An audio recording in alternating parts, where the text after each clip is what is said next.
Hello everyone, কেমন আছো সবাই? আশা করছি সবাই খুব ভালো আছো। তো আজকে আমি একদম নতুন একটা কাজ নিয়ে চলে এসেছি। এটা ছিল কাস্টমাইজ গায়ে হলুদের ব্লাউজ। তো যেটা আমার একজন স্টুডেন্ট আমাকে জিজ্ঞেস করেছিল যে কিভাবে এটা করতে হয়, তাই আমি ভিডিওটাতে আজকে তোমাদের সবার সাথে সেটাই শেয়ার করব।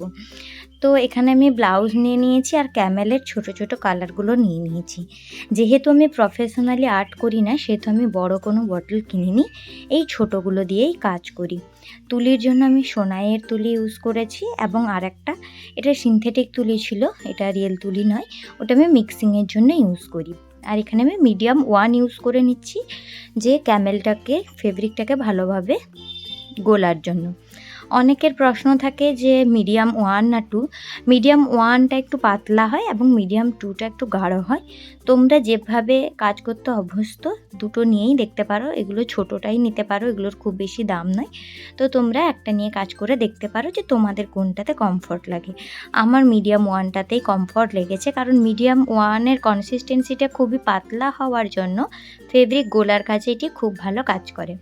তো আমি অ্যাট ফার্স্ট দেখো রেড ফেব্রিক নিচ্ছি, দিয়ে তোমাদেরকে গুলে দেখাবো যে রেশিওটা।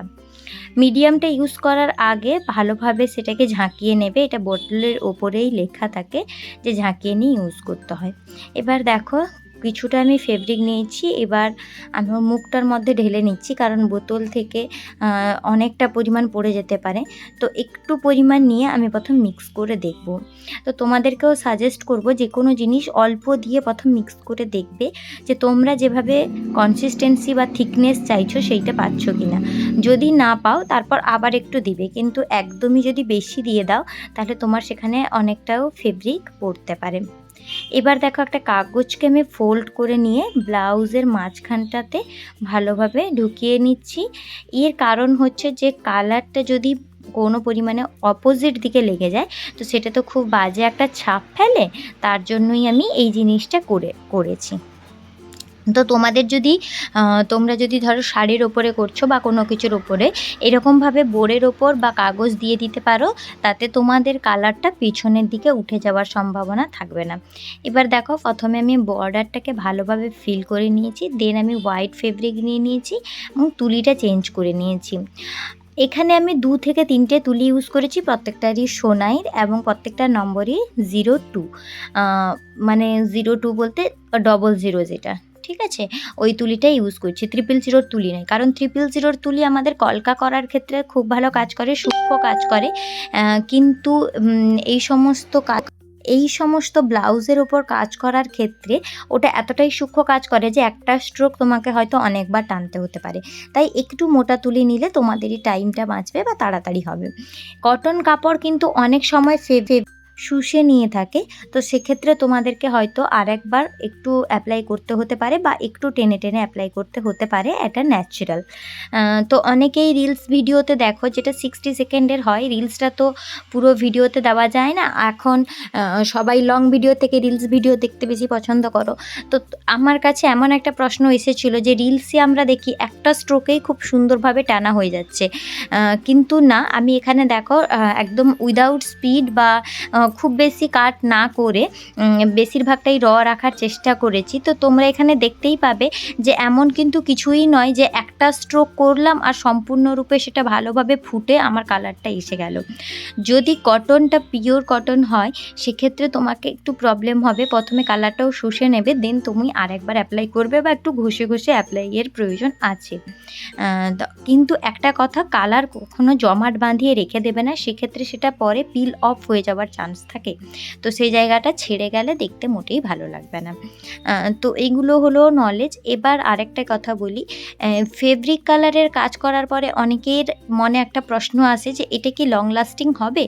দেখো, লং লাস্টিং করাটা সম্পূর্ণরূপে যে নিচ্ছে তার উপর ডিপেন্ড করে। এটা একটা ফেব্রিকের কাজ, এটা কোনো স্টিচের কাজ চলছে না বা ছুঁচ সুতো দিয়ে কাজ চলছে না। তো তোমরা যদি এটাকে ছুঁচ সুতোর মতো করে রগড়ে রগড়ে ধো বা কাচো, থুপে থুপে, তো সেক্ষেত্রে তো ফেব্রিকটা অবশ্যই কোনো কোনো জায়গা থেকে উঠে যাবে। ফেব্রিকের ক্লথসকে আমাদেরকে ভীষণ যত্নে রাখতে হয়, যতটা পারো শ্যাম্পু ওয়াশ করতে হয় বা ড্রাই ওয়াশ টেকনিকটা ইউজ করতে হয়। আর আমি তো ফেব্রিকের ক্লথ যেগুলো ইউজ করি সেগুলো করার মধ্যে আমি কোনো দিনও এটাকে নিংড়ে নিয়ে বা নিচড়ে নিয়ে জলটা ঝরাই না। আমি জাস্ট ওটাকে ধুয়ে তারের মধ্যে ফেলে দিই। তো হ্যাঁ, একটু বেশি সময় লাগে শুকোতে, বাট শুকিয়ে যায়। আর কথাটা হচ্ছে কি, তোমরা যদি ফেব্রিকের ক্লথস ইউজ করো তো সেক্ষেত্রে একটু সাবধানতা মেনটেন করবে, তাহলে আমার মনে হয় যে হ্যাঁ, ওই জিনিসটা লং লাস্টিং হবে। কারণ ফেব্রিক কালারটা যখন পাকাভাবে বসে যায় তখন তো ওঠে না, এটা ঠিকই।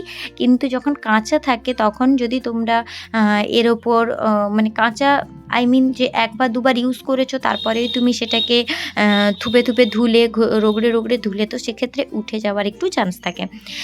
তো এইভাবে আমি কাজটা করেছি। এটা একটা কাস্টমাইজ পৌলোমির ব্লাউজ ছিল, যার একটা বৃদ্ধি লুকের ব্লাউজটা তোমরা আগেই দেখেছো।